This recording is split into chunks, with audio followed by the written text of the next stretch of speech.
Shalom jemaat yang dikasihi oleh Tuhan, dalam ibadah keluarga malam hari ini, pembacaan Alkitab kita dari kitab Imamat pasal 4 ayat 13 sampai 21. Bapak Ibu, saudara-saudara yang dikasihi oleh Tuhan, pada suatu hari ada dua orang yang datang kepada pendeta untuk minta nasihat. Orang yang pertama berkata, kami gelisah dan terganggu. Apa yang harus kami lakukan, Pak Pendeta?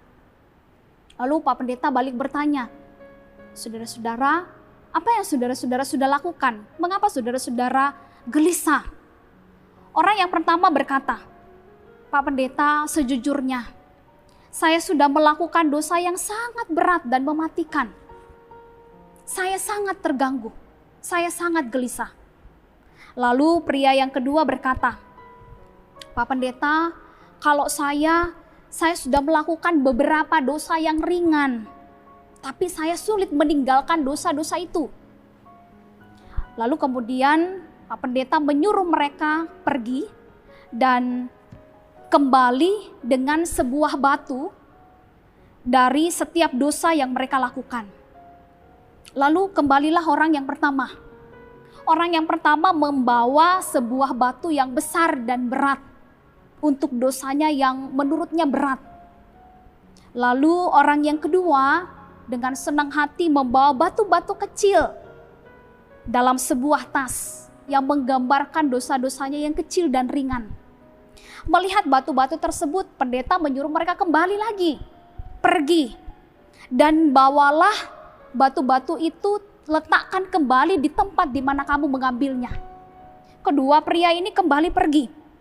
Pria yang pertama walaupun dengan berat beban yang ia pikul, ia berhasil mengembalikan batu besar itu ke tempatnya.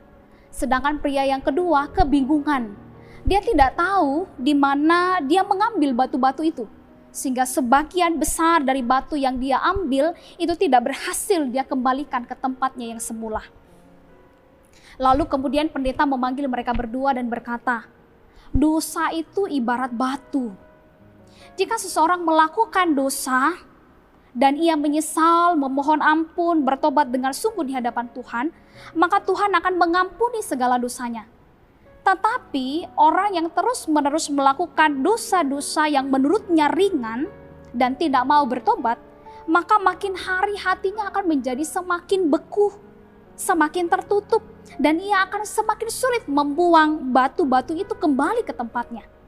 Dan dia akan terus membawa batu-batu itu seumur hidupnya. Maka ia akan menjadi sebagai pendosa. Dan ketahuilah bahwa tidak ada dosa yang berat atau ringan, besar atau kecil. Karena di hadapan Tuhan semua dosa adalah kejahatan dan upahnya adalah maut. Itulah yang juga kita baca dalam Imamat pasal 4 ayat 13 sampai 21 tentang korban penghapus dosa. Bapak Ibu Saudara yang dikasihi Tuhan, yang menarik adalah yang pertama, bahwa korban penghapus dosa adalah salah satu dari 5 jenis korban yang diperintahkan Tuhan kepada bangsa Israel. Menariknya adalah bahwa setiap pemberian korban itu diatur dengan sangat rinci dan tertata oleh Tuhan. Maknanya adalah bahwa Allah sangat serius dengan hubungannya dengan umat. Persembahan korban ini sangat penting untuk terus dilakukan oleh umat. Melalui persembahan korban, umat diberi kesempatan untuk memuliakan dan menghormati Tuhan yang hidup, serta diberi kesempatan untuk menerima pengampunan dosa. Hal yang berikut yang menarik dari pembacaan kita adalah bahwa korban penghapus dosa bertujuan mendamaikan umat dengan Allah. Supaya umat yang melakukan dosa-dosa yang tidak disengaja, misalnya melakukan kesalahan dalam ritual keagamaan, dapat menerima pengampunan dosa. Lalu pertanyaannya, bagaimana dengan dosa-dosa yang dilakukan dengan sengaja? Seperti membunuh, berzina, dan seterusnya. Bapak Ibu Saudara yang dikasihi Tuhan, Bilangan 15 ayat 30 sampai 31 menyatakan kepada kita bahwa korban penghapus dosa tidak berlaku bagi orang yang sengaja berbuat dosa. Orang yang sengaja berbuat dosa maka hukumannya adalah mati. Bapak Ibu Saudara-saudara yang dikasihi Tuhan, yang berikut adalah kita melihat bahwa korban yang dibawa ini adalah binatang. Dan berbeda pada setiap orang. Kalau seorang imam yang berdosa, maka sang imam harus membawa seekor lembu atau sapi jantan muda. Sama dengan kalau yang berdosa segenap umat Israel, seperti yang kita baca dalam ayat 13. Kalau yang berdosa adalah seorang pemuka, ayat 22, yaitu juru bicara atau pemimpin dari suku Israel, maka korbannya adalah seekor kambing atau domba jantan. Jika yang berdosa adalah seorang rakyat jelata atau umat biasa dari Israel, ayat 27, maka korbannya adalah kambing atau domba betina. Pertanyaannya adalah mengapa korbannya adalah binatang? Apa yang salah dengan binatang-binatang tersebut? Saudaraku, kita harus memahami bahwa betul binatang-binatang itu tidak bersalah, tapi mereka mati untuk menggantikan orang yang bersalah. Ini sama dengan Yesus Kristus. Tuhan Yesus tidak bersalah, tetapi menanggung hukuman atas kita, menanggung hukuman atas dosa-dosa kita. Binatang menjadi pengganti untuk orang yang berdosa. Jadi saudara-saudara bisa bayangkan berapa banyak binatang yang mati untuk menggantikan dosa manusia pada waktu itu, pada zaman perjanjian lama. Tapi syukurlah kepada Allah bahwa kita memiliki Tuhan Yesus yang menanggung segala dosa kita dan kita menerima pengampunan dosa. Kalau kita melihat tata cara memberikan persembahan korban, maka kita akan menemukan bahwa semuanya itu mengarah kepada apa yang akan Yesus lakukan. Misalnya dalam ayat 17-18 tentang pencurahan darah, bahwa Yesus juga mencurahkan darahnya di atas kayu salib untuk menebus dosa kita. Dan ayat 21, membawa persembahan itu keluar perkemahan, Yesus juga melakukan hal yang sama. Yesus keluar dari Yerusalem, disalibkan, menyucikan kita dari segala dosa kita. Bapak Ibu, saudara-saudara yang dikasihi Tuhan, ritual korban penghapus dosa membawa kita memahami bahwa upah dosa adalah maut.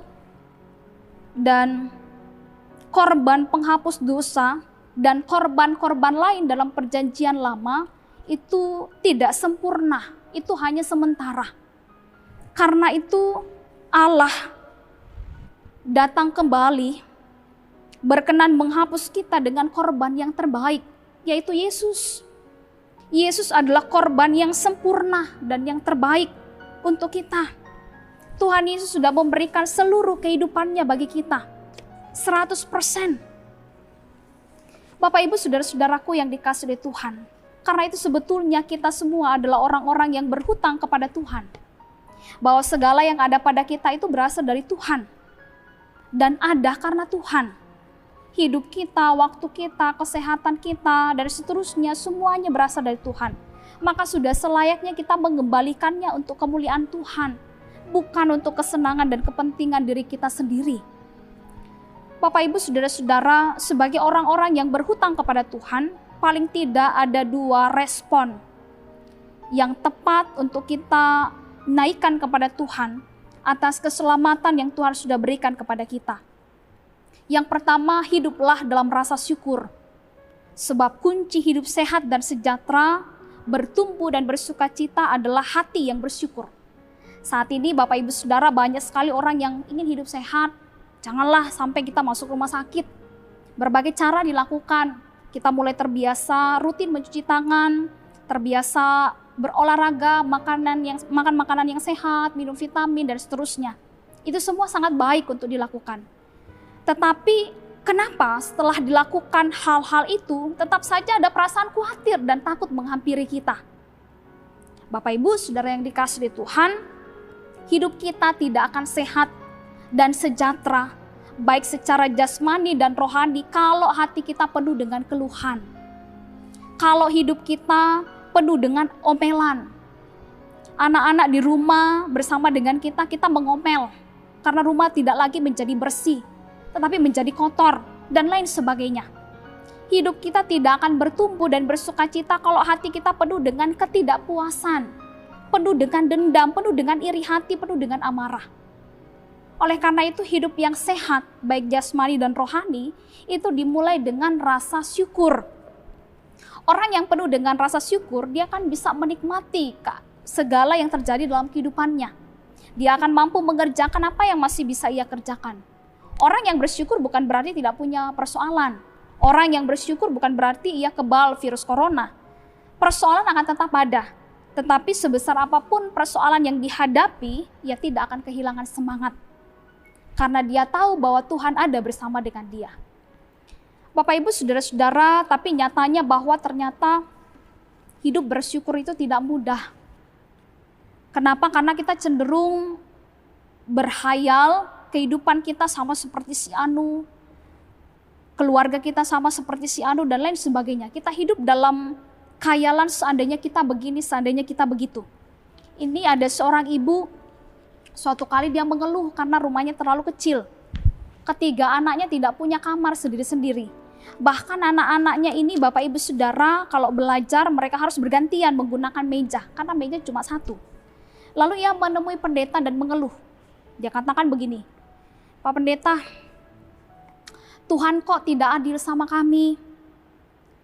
Kurang apa ya saya dan suami saya? Kami bekerja keras. Kami sudah berdoa, kami sudah beribadah, kami berpuasa. Kami sudah lakukan itu semua. Tapi kenapa hidup kami begini-begini saja? Kami harus bagaimana? Tanya sang ibu kepada pendeta. Bu, saya punya cara untuk mengatasinya. Asalkan ibu mau menuruti kata-kata saya, kata pendeta. Saya janji Pak Pendeta, pokoknya asal kami bisa menarik nafas lega atas persoalan ini, kata si ibu. Begini Bu, ajaklah para keponakan dan sepupu ibu menginap di rumah. Minggu depan ibu datang lagi kemari. Walaupun heran, ibu itu mengikuti kata-kata pendeta. Ia pulang lalu mengajak para keponakan dan saudara-saudara sepupu menginap di rumah. Seminggu kemudian ia datang lagi ke pendeta. Dia berkata begini, waduh Pak Pendeta, rumah kami tambah sempit dan sumpek. Saya tobat Pak Pendeta, bagaimana ini keluhnya? Ibu masih mau mengikuti kata-kata saya, kata pendeta. Tentu Pak. Asal saya bisa lega, saya bisa selesai dengan persoalan ini, kata si ibu. Begini Bu, ibu kan masih punya beberapa ekor kambing dan ayam. Coba bawa mereka semua masuk ke rumah. Minggu depan ibu kembali ke sini. Ini benar-benar nasihat yang gila. Tetapi karena sudah janji, ibu ini juga pulang kembali menuruti apa yang sudah dikatakan pendeta. Ia mengeluarkan ternaknya, kambing dan ayamnya dari kandang. Dan ia kemudian membawa masuk semua binatang itu ke dalam rumah. Seminggu kemudian ia datang lagi ke pendeta dengan wajah yang kusut. Pak Pendeta, rumah kami sekarang tambah kacau, berantakan. Bukan hanya sumpek dan sempit, tetapi juga bau dan kotor. Sekarang apa lagi nasihat pendeta? Jawabnya putus asa. Nah sekarang ibu pulang.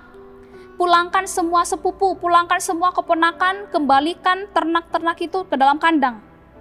Ibu itu lalu kembali pulang, dia menuruti kembali perkataan Pak Pendeta, dia memulangkan semua keponakan dan sepupu, mengembalikan ternak yang ada di dalam kandang, lalu besok harinya, ia ke rumah pendeta dengan wajah yang ceria.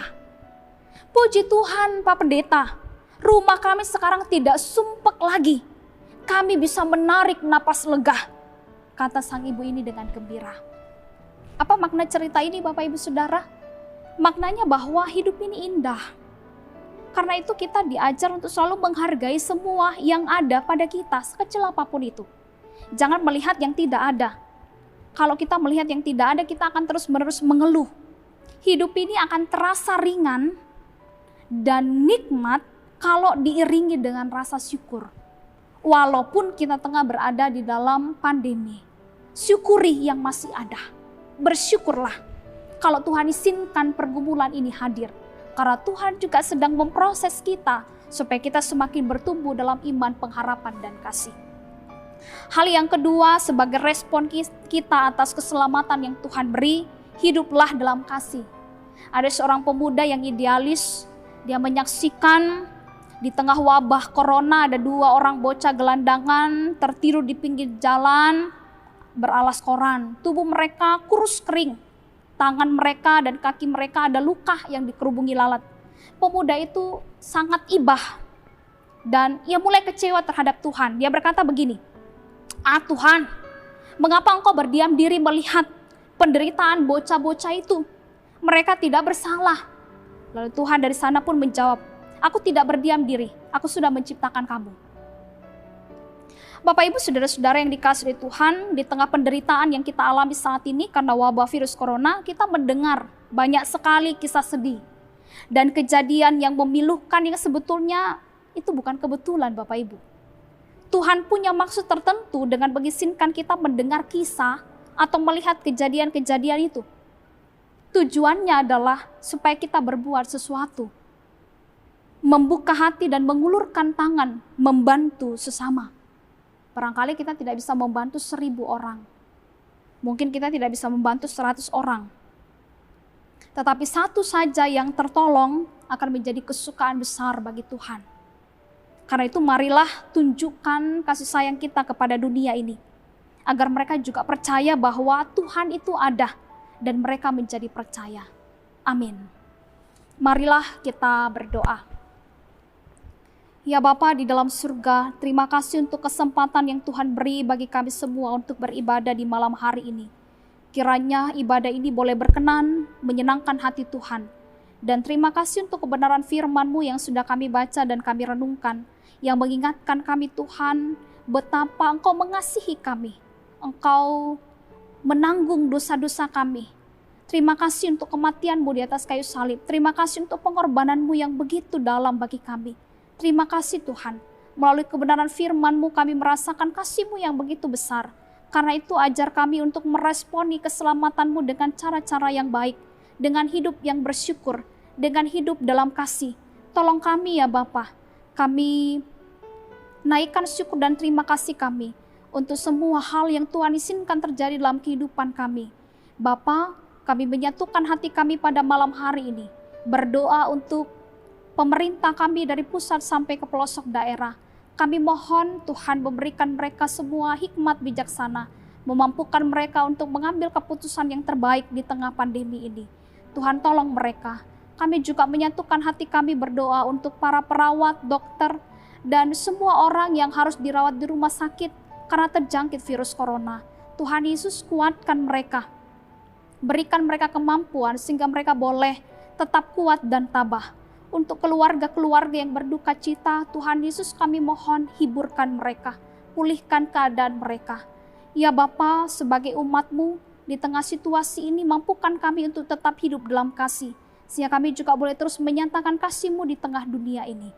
Bapa, kami mendoakan seluruh jemaat-Mu GPIB Immanuel di Batam, dalam seluruh keberadaan hidup mereka, Tuhan kami percaya Engkau tidak pernah meninggalkan kami ketika kami tetap berseru hanya kepadamu. Tuhan, kami menyerahkan seluruh jemaat-Mu yang juga dalam kondisi fisik yang lemah karena sakit, terbaring di rumah dan di rumah sakit. Kami mohon juga lawatan Tuhan menyembuhkan dan memulihkan keadaan mereka. Ya Bapa, terima kasih untuk segala kebaikan-Mu dalam kehidupan kami. Inilah ungkapan syukur hati kami kepadamu. Kami menyerahkan perjalanan kehidupan kami, istirahat kami malam hari ini, dan biarlah ya Tuhan kami kembali bangun dengan tubuh yang sehat. Dengan penuh syukur kami kembali boleh jalani kehidupan kami bersaksi untuk kemuliaan nama Tuhan. Terpujilah Engkau ya Tuhan Yesus, sekarang sampai selama-lamanya. Amin.